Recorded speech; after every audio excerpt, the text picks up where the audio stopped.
श्री ज्ञानदेव तुकाराम पंढरीनाथ भगवान माऊली ज्ञानेश्वर महाराज की जय. तुकाराम महाराज की जय. सच्चिदानंद श्रीपाद बाबा महाराज की जय. रामदास बाबा महाराज की जय. नारायण बाबा महाराज की जय. महाराज की जय.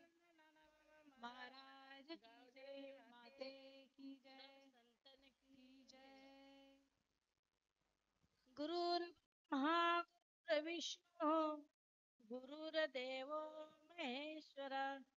गुरु हा साक्षात ब्रह्मा तस्मै श्री गुरुवे नमः.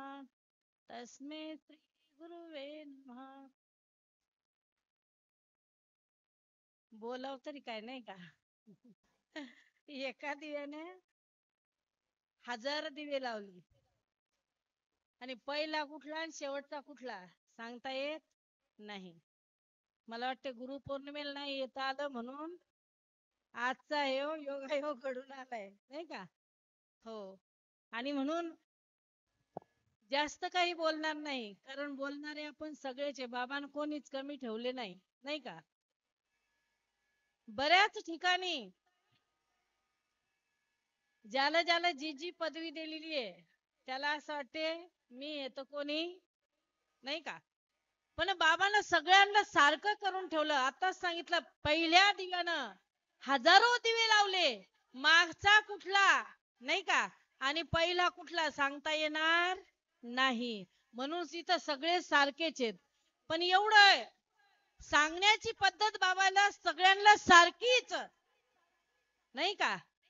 नाना झालं आमचे बाबा झालं नाही नाही आमचे नारायण बाबा झालं आमचे अरविंद महाराज झालं. काही तिखट असते काही गोड असते नाही का. हो सांगायचं एकच असते पण सांगण्याची पद्धत हा वेगळी वेगळी. तसं जसंच्या तसं तुमच्यासारखं मांडता येणार नाही.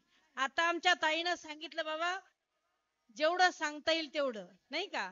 मजर हृदयी सद्गुरु जेने तारिला हा संसार पुरू म्हणून विशेष अत्यादुरु विवेकावरी नाही का. माझ्या सद्गुरूने जन्माला आल्याच्या नंतर जन्माला आल्याच्या नंतर जायचं कुठं नाही का. करायचं काय जायचं कुठं हे आम्हाला कळत नव्हतं. मग मेलेले का आपण नेहमी सांगत असो मेलेले काम रोज आम्ही जिवंत करत होतो. आमचे मेलेले काम कुठले. रोज लादी पुसायची आज झालं. हो रोज कपडे धुवायचे आज झालं. आज मेलेले काम उद्या जिवंत करायचे. नवीन काही करत होतो का नाही. आमचे नाना शुक्रवारी नाही का भाऊ शुक्रवारी 7 वाजता नाईट करून यायचे दिव्याला आणि सकाळी सकाळी नाना सगळ्यांच्या घरी यायचे नाही का. केंद्रात यायचे. केंद्रात आले माहीत झालं हा सगळे जण एकत्र गोळा व्हायचं. जगायचं कसं ते शिकवलं. जन्माला आलो कशासाठी ते शिकवलं. नाही नाही मरायचं कसं ते शिकवलं. काय सांगितलं असेल. आलास कोठोनी आजासी कवने रे ठाया घरदार तुझे नाही अवघी लटकीच माया. सावध होय बापा काळ लागलाय मापा. सावध केलं सावध. आणि हे सावध करणं ज्याच्या अंगामध्ये ती कला आहे तीच करते बर का. ज्याच्या अंगामध्ये ते गुण आहे तेच करते. कोणाला करता येत नाही. घरामध्ये सकाळी सासू उठवत असल नुसतं उठ म्हणत असल आणि कामाला लाग. आई उठ म्हणत असल उठ कामाला लाग. आईच्या इथं असताना आईनं म्हणायचं उठ बाई पोरीच्या जातील काम करावं लागतात. जरा काही पोरगी बोलली पोरीच्या जातीनं बोलू नये. पोरीच्या जातीनं असं करू नये. पोरीच्या जातीनं तसं करू नये. सासरी गेलं सुनवायरीने जास्त बोलू नये. सुनवायरीने हे करू नये. म्हणजे आम्हाला कुठलंच काही हो. आणि इथं माझ्या सद्गुरूनं एवढा अधिकार दिला की या व्यासपीठावर आणून पोहोचवलं, सावध केलं. आणि सावध केल्याच्या नंतर सांगितलं, बाबा जन्माला आलो, आल्याच्या नंतर करायचं काय, ह्या देहाचं महत्व सांगितलं. हा देह नाशिवंत, मळमूत्राचा बांधा, वर चर्म घातले रे, कुर्म कीटकाचा सांधा, रव रव दुर्गंधी रे, आमंगळीचा बांधा, स्मरे त्या हरिहारा, शरण जाई गोविंद. कोण सांगितलं?